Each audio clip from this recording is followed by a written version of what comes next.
What's up, everyone? Welcome back to the podcast. Today, we're talking about one of those conspiracy theories that sounds wild for the first time you hear it, but once you start looking into why people believe it, you can kind of understand how it became a thing. We all know the story of the Titanic, the unsinkable ship hits an iceberg on its first voyage in 1912 and sinks into the North Atlantic. Over 1,500 people lost their lives, and it became one of the most famous disasters in history. But there's a theory out there that some say the ship that sank that night wasn't actually the Titanic. According to the Titanic switch theory, the ship that went down was really the Titanic's sister ship, the Olympic. The idea is that the White Star Line secretly switched the two ships for insurance money after the Olympic had been damaged in an earlier accident. Now, to be clear, I'm not saying this theory is true, but it is one of those stories that mixes real history, money, big business, tragedy, mystery all in one. So today we're going to break down what the theory says, why people believe it, what the evidence says against it. Before we get into this conspiracy, you have to understand that Titanic was not the only ship like this. The Titanic had a sister ship called the Olympic. They were both owned by the White Star Line, and they were part of the group of massive luxury ocean liners built to dominate travel across the Atlantic. The Olympic actually came first. It was launched before the Titanic and was already in service before Titanic ever left on its maiden voyage. These ships looked very similar from the outside to the average person who could possibly mistake one for the other. They were both huge, both built by Harland and Wolff, and both represented wealth, power, and the peak of engineering at the time. And that similarity is what gives this theory room to breathe. Because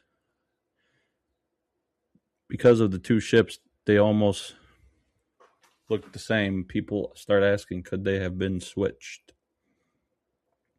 The switch theory really starts with the Olympic. In 1911, the Olympic was involved in a collision with a British warship called the HMS Hawke. The Olympic was badly damaged and had to be repaired. Now, here's where the theory starts. Some people believe the damage to the Olympic was worse than the company admitted. They claimed the ship was basically financially ruined and that the White Star Line was stuck with a damaged vessel that would cost too much to fix. So according to the conspiracy, the company came up with a plan. They would secretly switch the Olympic with the Titanic. The Olympic would be renamed Titanic, sent out on its maiden voyage, and then intentionally sunk or allowed to sink so the company could collect the insurance money. That is the core idea behind the Titanic switch theory. It sounds something out of a movie, a huge corporation and a damaged ship, insurance fraud, and a staged disaster. But the theory gets even deeper. One reason people believe this theory is because the Titanic and the Olympic were so similar.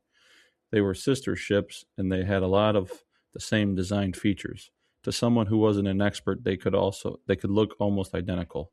Another reason is money. Big disasters always bring out questions about who benefited. When there is a tragedy tied to a giant company, people naturally wonder if there is something going on behind the scenes. Then there's the fact that some wealthy people canceled their trips on the Titanic before it sailed. People bring this up and say, did they know something? J.P. Morgan, who was connected to the company that owned White Star Line, was supposed to travel on the Titanic but canceled. That detail gets used a lot in the conspiracy circles.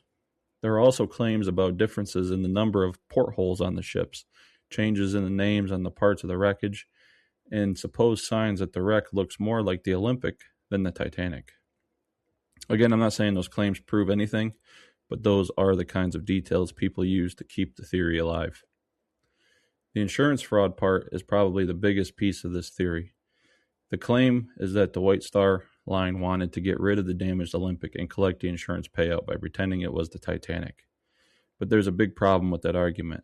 The Titanic disaster was not some clean financial win for the company. The loss of life was massive. The damage to the White Star Line's reputation was huge.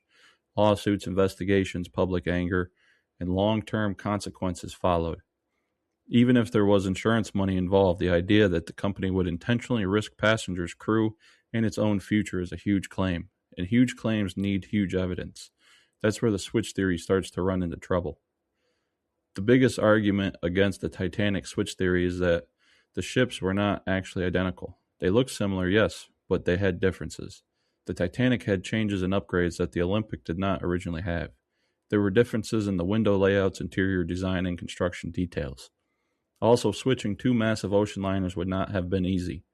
We're talking about 1,000 of workers, engineers, crew members, shipyard employees, inspectors, people involved with both vessels. For this theory to work, a lot of people would have to had stay quiet forever. That's hard to believe. Another major issue is the wreck itself. The wreckage at the bottom of the ocean had been studied, photographed, and explored. Evidence from the wreck supports that it is the Titanic, not the Olympic. The ship had construction numbers and design details that matched the Titanic. The Titanic's hull number was 401, while the Olympic's was 400. Those kinds of details matter because ships are not just names painted on the side. They are built with identifying marks, parts, and records. So while the switch theory is interesting, the physical evidence does not really support it. So why do people still talk about it? Honestly, I think it's because the Titanic story already feels larger than life. You have a ship called Unsinkable that sinks on its first voyage. You have wealthy passengers, poor passengers, heroes, mistakes, warnings, class disasters, and a disaster that could have possibly been less deadly if there were enough lifeboats. That alone feels unbelievable. And when something feels unbelievable, people start looking for a deeper explanation. Sometimes people have a hard time accepting that a tragedy happened because of arrogance, bad decisions, bad luck, and human error. A conspiracy gives the story a villain. It makes the disaster feel planned instead of random, and in a weird way, that can feel easier to people to understand. My personal take is that the Titanic switch theory is interesting, but I don't think it holds up very well once you look at the evidence. I understand why people question it. I understand why the Olympic accident makes people suspicious, and I understand how similar ships can create confusion. But the amount of people who would have needed to be involved, the physical evidence from the wreck, and the differences between the two ships make the theory hard to believe. To me, the real story is already powerful enough. The Titanic didn't need to be switched to be mysterious. The real tragedy is that people believed technology had reached a point where nature couldn't beat it.